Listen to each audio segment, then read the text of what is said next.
الحمد لله رب العالمين والصلاة والسلام على أشرف الأنبياء والمرسلين وعلى آله وأصحابه أجمعين أما بعد فأعوذ بالله من الشيطان الرجيم بسم الله الرحمن الرحيم إن الله لا يحب من كان مختالا فخورا وقال رسول الله صلى الله عليه وسلم لا يدخل الجنة من كان في قلبه مثقال ذرة من الكبر।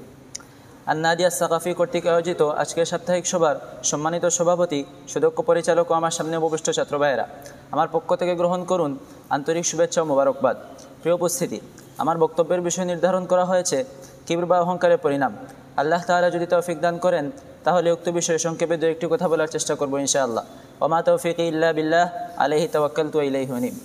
প্রিয় উপস্থিতি, অহংকার একটি খারাপ স্বভাব। দুনিয়ার কোনো মানুষই অহংকার বা অহংকারীকে পছন্দ করে না। এমনকি এক অহংকার ব্যক্তিও তার সামনে অন্য কেউ অহংকার করাকে অপছন্দ করে। অহংকার হলো আল্লাহ তাআলার সিফত, যা আমাদের জন্য নয়।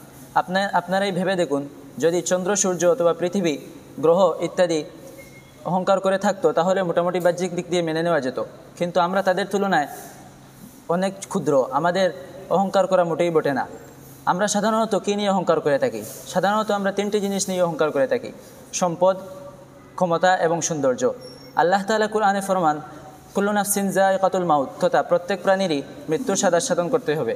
এই পার্থিব জীবনে যেই জায়গায় আমাদেরই স্থায়িত্ব নেই, সেই জায়গায় আমাদের ক্ষমতা, টাকা পয়সা, সৌন্দর্য নিয়ে গর্ব করা, অহংকার করা বোকামি ছাড়া আর কিছুই নয়। প্রিয় উপস্থিতি, আমি আপনাদের সামনে কোরআনে পাক থেকে একটি আয়াত তিলাওয়াত করেছি, যা হলো ইন্নাল্লাহা লা ইউহিব্বু মান কানা মুখতালান ফাখুরা, তথা নিশ্চয় আল্লাহ তাআলা অহংকারকারীকে পছন্দ করেন না। অপরদিকে রাসূলুল্লাহ সাল্লাল্লাহু আলাইহি ওয়াসাল্লাম হাদিসে বলেন, লা ইয়াদখুলুল জান্নাতা মান কানা ফি কলবিহি মিসকালু যাররাতিন মিনাল কিবর, তথা জান্নাতে প্রবেশ করবে না এমন ব্যক্তি যার হৃদয়ে রয়েছে কোনো পরিমাণ হলেও অহংকার।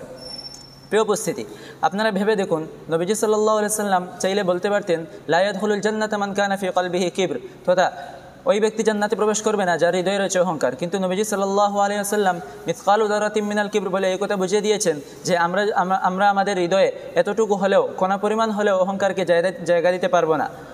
প্রিয় উপস্থিতি, আমার কাছে মনে হয় না যে এই দুই ভয়ঙ্কর পরিণামের থেকে এর চেয়ে বড় কোনো শাস্তি হতে পারে।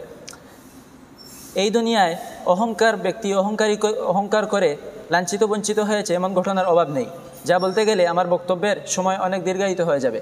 আমি শুধু আপনাদেরকে একটি ঘটনার কথা বলবো, যা আমাদের সকলেরই প্রায় জানা। আমরা ইবলিসের দিকে তাকালে দেখতে পাই, সে আল্লাহর কত আমলই না করেছিল, আল্লাহর কাছে কত প্রিয়ই না ছিল, কিন্তু যখন আদমকে সিজদা করার কথা বলা হলো তখন সে তার অহংকারের কারণে আদমের সামনে তার মাথা নত করতে পারল না। সে বলল, আনা খায়রুম মিনহু খালাকতানি মিন নারি ওয়া খালাকতাহু মিন তিন, যার কারণে আল্লাহ তাআলা তাকে চিরজীবনের জন্য জান্নাত থেকে বের করে দিলেন এবং জান্নাতকে তার উপর হারাম করে দিলেন।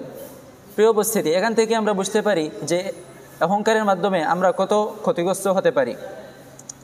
অহংকারের চিকিৎসা সম্পর্কে আমি শুধু বলবো যে আমরা বিনয়ী হতে হবে, অর্থাৎ তাওয়াদু অবলম্বন করতে হবে। কারণ তাকাব্বুর এবং তাওয়াদু উভয়টি বিপরীত জিনিস। যদি কেউ তাওয়াদু অবলম্বন করে তাহলে তাকাব্বুর তার থেকে পলায়ন করবে, এটা অবশ্যই নিশ্চিত। কিন্তু আমাদের অবস্থা বর্তমানে বিপরীত।